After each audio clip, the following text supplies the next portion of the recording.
Hello my dear students and parents, CSAB 2025కి సంబంధించి notification వచ్చేసింది already. And schedule of events ఏవేమి ముఖ్యమైన తేదీలో కూడా తెలియజేయడం జరిగింది. దానికి సంబంధించి ఆల్రెడీ నేను వీడియో చేశాను.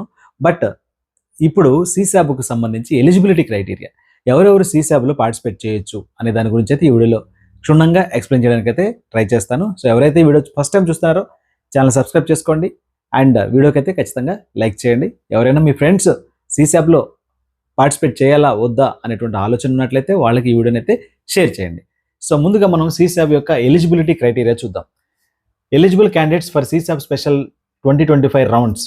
సో ముందుగా మనకి సిశాబ్కు ఉన్నటువంటి ఫస్ట్ ఎలిజిబిలిటీ ఏంటంటే, జోసాకు ఉన్నటువంటి ఎలిజిబిలిటీస్ ఏవైతే ఉన్నాయో, జోసాక్ ఎలిజిబిలిటీస్ ఏంటి మనకి, ఎస్సీ ఎస్టీ పీడబ్ల్యూడీ క్యాండిడేట్స్ అయితే 60% of the second year intermediate class 12లో మార్క్స్ తెచ్చుకుని ఉండాలి, ఇంక్లూడింగ్ విత్ ప్రాక్టికల్స్. అలాగే జనరల్ అండ్ అలాగే ఈడబ్ల్యూఎస్ అండ్ అలాగే ఓబీసీ ఎన్సెల్ వీళ్ళైతే 75% of the marks in class 12లో ఇంక్లూడింగ్ విత్ ప్రాక్టికల్స్ 75% తెచ్చుకుని ఉండాలి. ఇది మేజర్ క్రైటీరియా. అండ్ ఆ తర్వాత జేఈ మెయిన్స్కి సంబంధించి ఏదైనా ఒక ర్యాంక్ అయితే వచ్చి ఉండాలి. ఏదైనా ర్యాంక్, పర్టికులర్ ర్యాంక్ అని కాదు, ఏ ర్యాంక్ వచ్చినా సరే జేఈ మెయిన్స్లో వాళ్ళందరూ కూడా ఇప్పుడు సిశాబ్లోకి రావడానికి అవకాశం ఉండింది. ఏది మెయిన్స్లోకి ఎలా అయితే వెళ్తున్నామో, జోసాలోకి ఎలా అయితే వెళ్తున్నామో అది ఫస్ట్ క్రైటీరియా. ఆ తర్వాత కొన్ని టైప్స్ ఉన్నాయి అనమాట. దాదాపు ఒక 7, 8, 9 టైప్స్ ఉన్నాయి. ఒక 8 టైప్స్ ఉన్నాయన్నమాట. టైప్ 1 ఏంటి, టైప్ 2 ఏంటి, ఎవరెవరు ఏ కోవకు వస్తారు, మీరు ఏ టైప్లో ఉన్నారో కూడా ఒకసారి చూసుకోండి.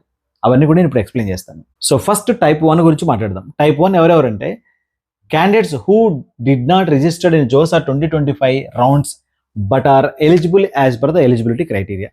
జోసాలో పార్టిసిపేట్ చేయలేదు, ఎవరైతే జోసాలో పార్టిసిపేట్ చేయలేదో వాళ్ళందరూ కూడా ఇప్పుడు సిశాబ్లోకి రావచ్చు. అండ్ వాళ్ళందరూ కూడా ఏ ఎలిజిబిలిటీ కలిగి ఉండాలా, ఫస్ట్ నేను చెప్పా కదా, జోసాకు ఉన్నటువంటి ఎలిజిబిలిటీస్ ఉన్నాయి కదా, ఆ ఎలిజిబిలిటీస్ కలిగి ఉండి అండ్ జోసాలో పార్టిసిపేట్ చేయకపోయినా ఇప్పుడు సిశాబ్లోకి అయితే రావచ్చు. అలాంటి వాళ్ళు ఎవరైనా ఉంటే మీరు ఆ కోవకు చెందినట్టు. టైప్ 1. టైప్ 2 చూద్దాం. Candidates who have participated in JoSAA 2025 but have not been allotted any seat. జోసాలో పార్టిసిపేట్ చేశారు కానీ ఎలాంటి సీటు రాలేదు వాళ్ళకి. లాస్ట్ రౌండ్ వరకు వెయిట్ చేస్తారు బట్ ఎలాంటి సీటు రాలేదు. వాళ్ళందరూ కూడా ఇప్పుడు ఈ సిశాబ్లో పార్టిసిపేట్ చేయొచ్చు. ఇది ఒక టైప్. మీరు ఏ టైప్కి సంబంధించిన వాళ్ళు కింద కామెంట్ సెక్షన్లో తెలియచేయండి. టైప్ 1, 2, 3, 4, 5, 6, 7, 8. సో మీరు ఏ టైప్కి సంబంధించిన వాళ్ళు కింద కామెంట్ సెక్షన్లో తెలియచేయండి. టైప్ 3కి సంబంధించినటువంటి క్యాండిడేట్స్ ఎవరు, candidates who have participated in JoSAA 2025 and have been allotted seats but cancel due to non payment of seat acceptance fee. Candidates జోసాలో పార్టిసిపేట్ చేశారు, సీట్ అలాట్ అయింది కానీ పేమెంట్ చేయక, partial admission fee seat acceptance fee ఉంది కదా, seat acceptance fee కట్టక non payment of the seat acceptance fee, SAF ఉంది కదా, సీట్ రాగానే మనం ఎస్ఏఎఫ్ కట్టాలి కదా, అదనమాట. సో ఎవరైతే జోసాలో పార్టిసిపేట్ చేశారో అండ్ అలాగే సీట్ పొందుకున్నారో కానీ సీట్ క్యాన్సిల్ అయిపోయింది. ఎందుకు క్యాన్సిల్ అయిపోయింది, సీట్ యాక్సెప్టెన్స్ ఫీజు కట్టకపోవడం వల్ల క్యాన్సిల్ అయింది. వాళ్ళందరూ కూడా ఇప్పుడు సిశాబ్లోకి రావచ్చు అంటున్నారు. ఇది టైప్ 3. టైప్ 4కి వెళ్దాం. Candidates who have exercised exit option during JoSAA 2025. JoSAA 2025 కౌన్సిలింగ్లో ఎవరైతే ఎగ్జిట్ ఆప్షన్ యూజ్ చేసుకొని కౌన్సిలింగ్ నుంచి వైదొలిగారో, కౌన్సిలింగ్ నుంచి బయటకు వచ్చేసారో ఎగ్జిట్ ఆప్షన్ ద్వారా, వాళ్ళు సిశాబ్లో పార్టిసిపేట్ చేయొచ్చు. టైప్ 5. టైప్ 5లో ఏముందంటే, candidates who have participated in JoSAA 2025 and have been allotted seats in any IIT and later. జోసాలో ఐఐటిలో సీట్ వచ్చింది, ఆ తర్వాత ఏం జరిగిందో అని కింద కండిషన్లు ఇచ్చాడు అనమాట. జోసాలో పార్టిసిపేట్ చేశారు, ఐఐటీలో సీట్ వచ్చింది, మరి తర్వాత ఏంటి చూద్దాం. Their seats have been cancel after document verification. Document verification తర్వాత వాళ్ళ సీట్లు క్యాన్సిల్ అయిపోయినాయి అనుకుందాం. లేదా they have validly withdrawn from their allotted seats. ఐఐటీలో సీట్ వచ్చింది, కొంతమంది అడుగుతున్నారు, సార్ మేము ఐఐటీలో జాయిన్ అయిన వాళ్ళము, ఐఐటీలో సీట్ వచ్చింది, డబ్బులు కట్టేసాం, మేము ఇప్పుడు సిశాబ్కి రావచ్చు అని అడుగుతున్నారు అనమాట. అలాంటి వాళ్ళ కోసం ఇది. టైప్ 5 ఏం చెప్తుందంటే, ఎవరైతే జోసాలో పార్టిసిపేట్ చేశారో అండ్ ఐఐటీలో సీట్ తెచ్చుకున్నారో, ఆ తర్వాత సీట్ తెచ్చుకున్న తర్వాత సీట్స్ ఏం చేసినాయి, క్యాన్సిల్ అయిపోయినాయి. డాక్యుమెంట్ వెరిఫికేషన్లో క్యాన్సిల్ అయిన వాళ్ళు కావచ్చు, లేదా they have validly withdrawn from their allotted seats. వాళ్ళు వ్యాలిడ్గా ఒక ఫార్మేటివ్గా కన్స్ట్రక్టివ్గా వాళ్ళు విత్డ్రా ఆప్షన్ని సెలెక్ట్ చేసుకొని చూజ్ చేసుకొని విత్డ్రా చేసుకున్న వాళ్ళైనా కావచ్చు. They have taken admission there in, అంటే ఐఐటీస్లో జాయిన్ అయిన వాళ్ళైనా కావచ్చు. అడ్మిషన్ తీసుకోవడం అంటే ఏంటి, రౌండ్ 5 వరకు వెయిట్ చేస్తారు. సీట్ యాక్సెప్టెన్స్ ఫీజు ఏ రౌండ్లో వస్తే ఆ రౌండ్లో కట్టేశారు అండ్ రౌండ్ 5 లాస్ట్ రౌండ్ వరకు వెయిట్ చేశారు. వాళ్ళకి సీట్ ఉన్నట్టే కదా, పార్షల్ అడ్మిషన్ ఫీ కట్టక్కర్లా ఐఐటి వాళ్ళు, అంతే కదా. సో కాబట్టి ఐఐటీలో సీట్ వచ్చిన వాళ్ళు సీసాబ్కి రావచ్చు. ఐఐటీలో సీట్ అలాట్ అయ్యి డాక్యుమెంట్ వెరిఫికేషన్లో సీట్ కోల్పోయిన వాళ్ళు, అంటే సీట్ క్యాన్సిల్ అయిన వాళ్ళు, అండ్ అలాగే ఐఐటీలో సీట్ వచ్చి ఉండి second point they have validly withdraw చేసుకున్న వాళ్ళు ఎవరైనా సరే సీసాబ్కి వచ్చేవచ్చు. మీరు ఏ కేటగిరీకి సంబంధించిన వాళ్ళు, ఏ టైప్కి సంబంధించిన వాళ్ళు చూసుకొని జాగ్రత్తగా వినండి.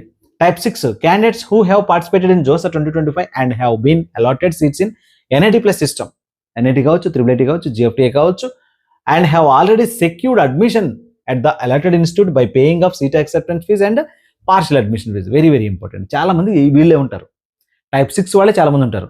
జోసా కౌన్సిలింగ్లో పార్టిసిపేట్ చేశారు, సీట్ అలాట్ అయింది, సీట్ యాక్సెప్టెన్స్ ఫీజు కట్టారు, అండ్ పార్షియల్ అడ్మిషన్ ఫీజు కూడా కట్టారు. అంటే జోసాలో ఒక సీటు వాళ్ళ దగ్గర రిజిస్టర్ చేసుకున్నట్లు లెక్క, కన్ఫర్మ్ చేసుకున్నారు. దానికంటే బెటర్ ఆప్షన్స్ ఇక్కడ పెట్టుకుంటారు. ఎన్ఐటి వరంగల్లో మెకానికల్ వచ్చిన వాళ్ళు ఎన్ఐటి వరంగల్లోనే మళ్ళీ సిఎస్సి, ఈసీఈ, ట్రిపుల్ ఏఐ, ఆ తర్వాత విఎల్ఎస్ఐ అండ్ ఇంకా దానిపైన ఏదైనా బ్రాంచ్లు ఉంటే పెట్టుకొని ట్రై చేస్తారు. ఒకళ్ళు వచ్చిందా, సీసాబ్లో వచ్చిందా, ఇక్కడ వచ్చినటువంటి ఆల్రెడీ ఉన్నటువంటి సీట్ కంటే మెరుగైంది వస్తుంది. రాలేదా, ఆల్రెడీ వచ్చిన సీట్ అలానే ఉంటుంది. ఎందుకని? పార్షియల్ అడ్మిషన్ ఫీజు కట్టుకున్నారు కాబట్టి. So most of the students ఈ టైప్ 6 వాళ్ళే ఉంటారు కౌన్సిలింగ్లో. అండ్ అలాగే టైప్ 1 కూడా ఉంది, ఎవరైతే సీట్ రాకుండా జోసాలో పార్టిసిపేట్ చేయకుండా సీసాబ్లోకి వచ్చేవాళ్ళు. ఓకేనా? జోసాలో పార్టిసిపేట్ చేసినా సీట్ రాని వాళ్ళు టైప్ 2కు ఉంది. సో ఇలాంటివన్నీ కూడా మీరు ఏ టైప్కి సంబంధించిన వాళ్ళు ఒకసారి ఆలోచించుకోండి.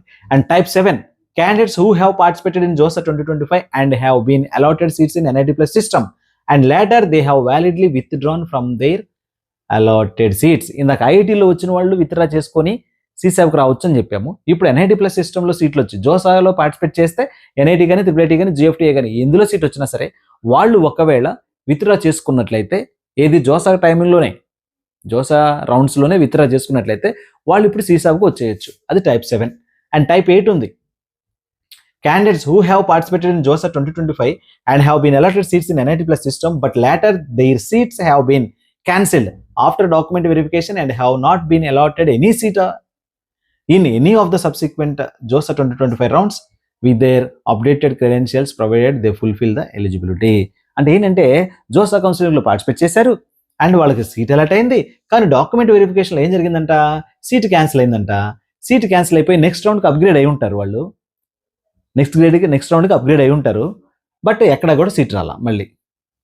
ఫర్ సపోజ్ ఏంటి ఎగ్జాంపుల్, ఒక ఈడబ్ల్యూఎస్ క్యాండిడేట్ ఉన్నాడు, ఇప్పుడు సీసాబ్లో అప్లై చేసినప్పుడు ఈడబ్ల్యూఎస్ పెట్టుకున్నాడు, మనకి ర్యాంక్ కార్డులో ఈడబ్ల్యూఎస్ ర్యాంక్ వచ్చింది, సీటు ఇప్పుడు ప్రొడ్యూస్ చేయడానికి ఈడబ్ల్యూఎస్ ఇవ్వట్లేదు వాళ్ళకి. సీట్ వచ్చింది, ఈడబ్ల్యూఎస్ ద్వారా సీట్ వచ్చింది జోసాలో, డాక్యుమెంట్ వెరిఫికేషన్లో ఈడబ్ల్యూఎస్ పెట్టలేదు కాబట్టి సీట్ క్యాన్సిల్ చేసి ఓపెన్ కేటగిరీ ద్వారా అప్గ్రేడ్ చేశారు నెక్స్ట్ రౌండ్కి. ఇక మిగతా రౌండ్లని సీట్ రాలా, మరి వాళ్ళు ఏం చేయాలి ఇప్పుడు, సీసాబ్కి రావచ్చా? అఫ్ కోర్స్ సీసాబ్కి రావచ్చు, అదే చెప్తున్నాడు. 8ది టైప్ 9 చూద్దాం. Candidates who have participated in JOSA 2025 and have been allotted seats in NIT Plus system and have paid seat acceptance fees and SAF and successfully completed document verification but their seats have been cancelled due to non-payment of the partial admission fees. Partial admission fee కట్టకపోవడం వల్ల కూడా seat cancel అవుతుంది. మనం అదే చెప్పుకున్నాం కదా, JoSAA అయిపోయిన తర్వాత, జోసా 6 రౌండ్లు అయిపోయిన తర్వాత పార్షియల్ అడ్మిషన్ ఫీజు కట్టాల్సి ఉంటుంది. జోసా 6 రౌండ్లు అయిపోయేదా కూడా అవసరం లేదు, 5th రౌండ్ అయిపోయినప్పటి నుంచే మనకి మళ్ళీ షెడ్యూల్ స్టార్ట్ అవుతూ ఉంటుంది. అది జోసాకి సంబంధించి పార్షియల్ అడ్మిషన్ ఫీజు కట్టుకోవాలి. ఎవరైతే సీట్లు వచ్చినాయో సీట్ యాక్సెప్టెన్స్ ఫీజు కట్టున్నారు కాబట్టి ఆల్రెడీ మిగతా పార్షియల్ అడ్మిషన్ ఫీజు కట్టాలి. ఇప్పుడు seat acceptance fee SC, ST, పీడబ్ల్యూడీ వాళ్ళు 15,000 కడుతున్నారు అండ్ పార్షియల్ అడ్మిషన్ ఫీజు వచ్చి 20,000 రూపాయలు కట్టాలి. ఓవరాల్గా 35,000 రూపాయలు కడతారు. అలాగే జనరల్ ఈడబ్ల్యూఎస్ కానీ, ఓపెన్ కేటగిరీ కానీ, ఓబీసీ కానీ సీట్ యాక్సెప్టెన్స్ ఫీజు 30,000 కడుతున్నారు అండ్ పార్షియల్ అడ్మిషన్ ఫీజు వచ్చేసి 45,000 కట్టాల్సి ఉంటుంది. రైట్నా? ఇవి కట్టడం వల్ల రైట్ వాళ్ళ సీటు వాళ్ళకి రిటైన్ అవుతూ ఉంటుంది. సీసాబ్లోకి వెళ్ళినా సరే అక్కడ రాకపోయినా ఈ సీట్ మిగిలిపోతుంది. ఒకవేళ మీరు పార్షియల్ అడ్మిషన్ ఫీజు ఒకవేళ మీరు సీట్ యాక్సెప్టెన్స్ ఫీజు కట్టినప్పటికీ పార్షియల్ అడ్మిషన్ ఫీజు కట్టకపోతే మీ సీటు మీకు ఉండదు. జోసా అయిపోయిన తర్వాత మీ సీటు ఏమీ ఉండదు. సీసాబ్కి మళ్ళీ ఉత్త చేతులతో వెళ్లాల్సి ఉంటుంది. పార్షియల్ అడ్మిషన్ ఫీజు కట్టుకుంటేనే సీసాబ్లో రాకపోయినా జోసాలో వచ్చిన సీటు మీకు ఉంటుంది. ఈ అలర్ట్స్ అని నేను మళ్ళీ మీకు చేస్తాను. మెంటర్షిప్లో ఉన్నారు కాబట్టి నేను అక్కడ మెసేజ్లు పెడతాను, కొద్దిగా గ్రూప్ కూడా ఫాలో అవుతుండండి అండ్ పెట్టేటువంటి వీడియోస్ కూడా మీకు ఏదో ఒక టైంలో లీజర్లో జస్ట్ అలా నైట్ పడుకున్నప్పుడు ఒక 10 నిమిషాలు వింటే మంచి అంటే ఇన్ఫర్మేషన్ మీకు తెలుస్తుంది కదా, మీరు మీ పనిలో మీరు ఉండొచ్చు డైలీ. పెద్దగా టెన్షన్ పడాల్సిన పని లేదు. సో ఇవి CSABకి సంబంధించిన ఎలిజిబుల్ క్రైటీరియాస్. అండ్ లాస్ట్ ఇక్కడ ఉంది చూడండి, టైప్ 6 సంబంధించి ఒక నోట్ పాయింట్ ఇచ్చాడు అనమాట. ఏంటంట, candidates will be participate in CSAB special rounds 1. ఎవరు? టైప్ 6 వాళ్ళు ఎవరు గుర్తు చేస్తాను. జోసాలో పార్టిసిపేట్ చేశారు, సీట్ వచ్చింది, సీట్ యాక్సెప్టెన్స్ ఫీజు కట్టారు, అండ్ పార్షల్ అడ్మిషన్ ఫీజు కూడా కట్టారు. వాళ్ళు అనమాట టైప్ 6. ఓకేనా? And retaining their seats for which they have paid PAF during JoSAA 2025 rounds. In case a new seat is allotted in CSAB special rounds, ఇలాంటి వాళ్ళకి ఒకవేళ CSABలో కొత్త సీట్ అలాట్ అయితే ఏమవుతుందంట, then they retained seats will automatically get cancel and candidates will not have any claim on the previously secured or retained seats. అర్థమవుతుందా? మీరు జోసాలో seat acceptance fee కట్టారు, పార్షల్ అడ్మిషన్ ఫీజు కట్టారు, CSABకి వెళ్ళారు. CSABలో సీట్ వస్తే మీకు జోసాలో వచ్చిన సీట్ పోతుంది. వాళ్ళకి ఎలాంటి అధికారం లేదు. నాకు జోసాలో వచ్చిన సీటే కావాలి అని చెప్పడానికి, నేను అదే క్లెయిమ్ చేసుకుంటానని చెప్పడానికి ఎలాంటి అధికారం లేదు అని ముందే ఇండికేట్ చేస్తున్నాడు. అందుకే మనం జోసాలో వచ్చిన సీట్ కంటే బెటర్గానే CSABలో పెట్టుకోవాలి. ఇందాక చెప్పాను, NIT వరంగల్లో మెకానికల్ వస్తే దానికంటే బెటర్ వే అక్కడ పెట్టుకోవాలి. NIT వరంగల్లో EC వచ్చింది అనుకోండి, దానికంటే బెటర్ వే సూరత్కల్ EC కానీ ఆర్ మీరు త్రిచి EC కానీ పెట్టుకోవాలి. ఇలాంటివి పెట్టుకొని మీరు వేరే చిన్న బ్రాంచ్ పెట్టుకొని అది వచ్చింది అనుకోండి, నాకు ఇది వద్దు, ముందు వచ్చిన వరంగల్లే కావాలి, మా వాళ్ళు అదే కావాలంటున్నారు అని అడిగితే అవ్వదు. ఆ ఎలిజిబిలిటీ లేదంటున్నాడు ఇక్కడ. అర్థమైందా? So no claim the previously secured retain seats. The declaration regarding the same is to be submitted to the time of registration for CSAB special. ఇక్కడ డిక్లరేషన్ కూడా ఉంటుందంట రిజిస్ట్రేషన్ చేసుకునేటప్పుడే.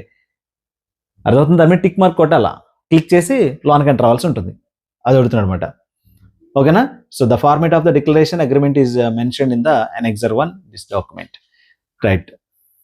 ఓకే. సో ఇది మీకు ఎలిజిబిలిటీ క్రైటీరియా మొత్తం ఎన్ని types ఉన్నాయి?